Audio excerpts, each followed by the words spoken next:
Como primeiro assunto deste programa, eu queria trazer uma discussão que eu adiantei na sexta-feira. Na sexta-feira eu falei que o governo federal, o governo Lula, ele promove uma farsa no Brasil.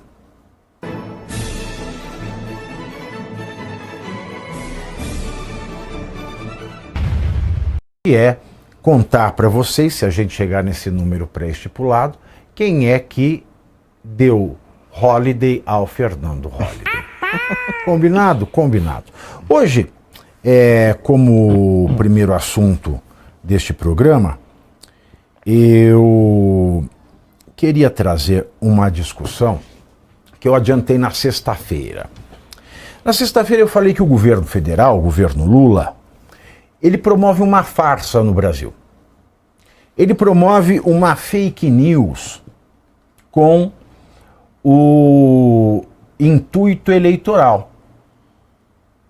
Eu comecei a tratar esse assunto na sexta e não terminei, porque eu ainda não havia terminado de ler os documentos que eu consegui. E esses documentos dizem respeito à famosíssima Operação Carbono Oculto. Para quem não sabe, a Operação Carbono Oculto é uma operação aqui do estado de São Paulo. Ela começou no estado de São Paulo e num determinado momento ela foi nacionalizada.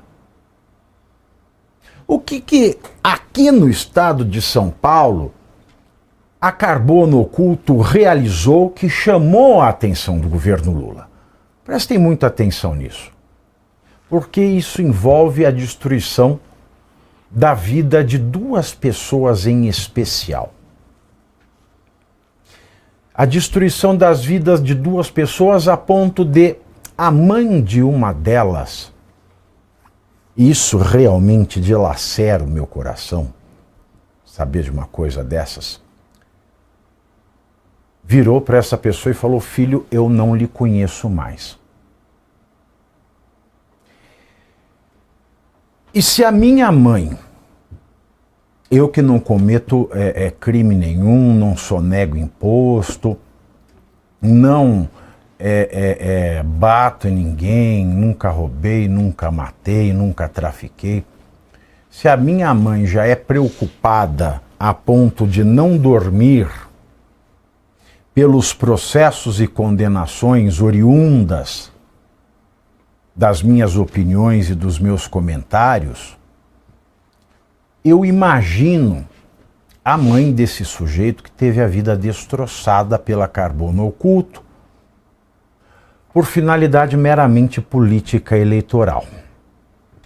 Bom, aqui em São Paulo, certa vez, nos desdobramentos da Operação Carbono Oculto, vários postos de gasolina foram lacrados, porque esses postos de gasolina, descobriu-se, lavavam dinheiro para o primeiro comando da capital, o PCC, que é internacionalmente hoje reconhecida como uma organização terrorista, mas que, como fundo, é o que sempre foi, é o que é e é o que será, ao que tudo indica, uma facção narcotraficante. E uma facção narcotraficante de envergadura internacional, que tem cooperações conhecidas com o tráfico internacional, como a temida máfia do norte da Itália, a 'Ndrangheta, que é uma das organizações mafiosas mais terríveis e mortais do mundo. O PCC, já disse certa vez o ministro de Portos e Aeroportos do governo Lula, Renan Filho, o PCC adora usar a estrutura de portos e aeroportos do Brasil porque são muito boas as estruturas. Foi uma frase infeliz do ministro Renan Filho, mas foi uma frase dita pelo ministro Renan Filho. De maneira que o PCC, que nasce no estado de São Paulo, o primeiro comando da capital, hoje já aterroriza de norte a sul o território brasileiro. Inclusive, na região da Amazônia, o PCC é fato público e notório, fato incontroverso. É conhecido síndico do narcogarimpo. O PCC, portanto, dada a sua letalidade e a sua capilaridade não só no Brasil, mas no mundo, ficou bastante visado pelo governo Donald Trump na sua luta contra o narcotráfico internacional e no seu afã de classificar não só o PCC brasileiro, mas também o CV, o Comando Vermelho, como organizações terroristas.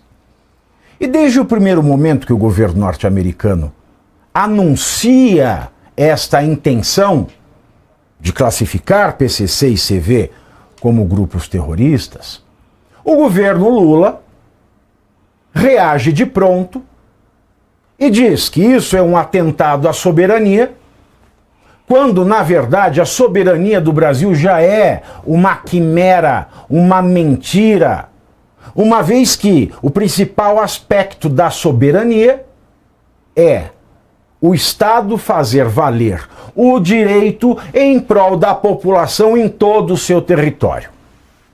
Uma vez que o PCC e o Comando Vermelho dominam boa parte do território nacional, não há soberania do Estado brasileiro, porque ele não consegue fazer valer o direito brasileiro nos territórios onde PCC e CV fazem valer a lei do tráfico, aterrorizando famílias e pessoas condenadas por negligência, por ausência, por insuficiência, por incompetência do Estado brasileiro.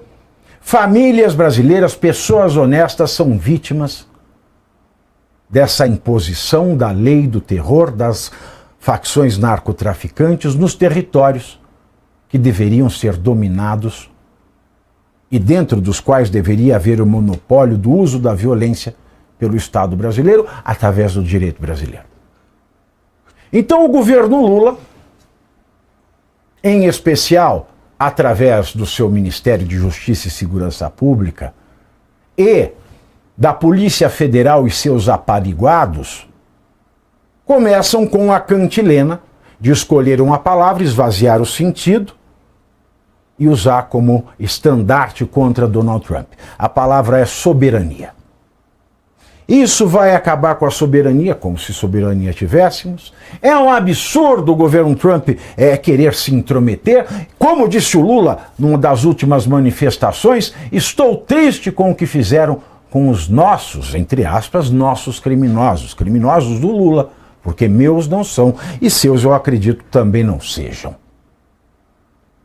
Ora, antes de Donald Trump concretizar essa intenção de classificar PCC e Comando Vermelho como grupos terroristas, o que traz ao Brasil uma série de consequências, em especial ao sistema bancário, porque a partir do momento em que um elo desse sistema acaba, mesmo que de maneira não sabida, servindo ao fluxo monetário do narcotráfico brasileiro, ele acaba recebendo as sanções de praxe.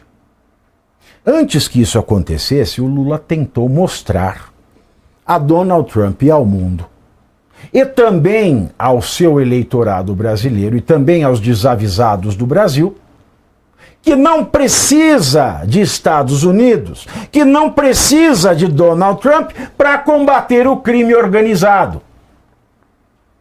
E vendo que a Operação Carbono Oculto lacrou postos de gasolina que lavavam dinheiro para o primeiro comando da capital, nacionalizou-se a Operação Carbono Oculto e ela foi transformada numa bandeira de combate ao crime organizado.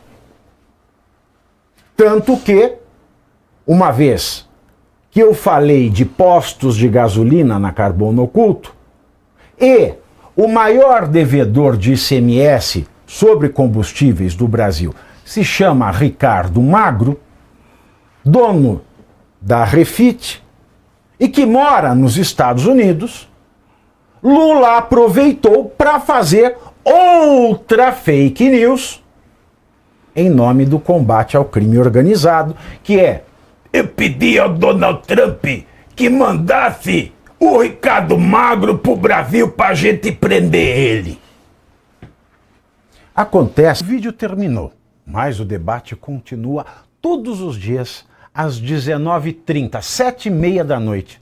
Eu estou ao vivo no canal do Metrópolis, no YouTube, analisando os principais acontecimentos da política brasileira com análise afiada, clareza e, espero eu, bom humor.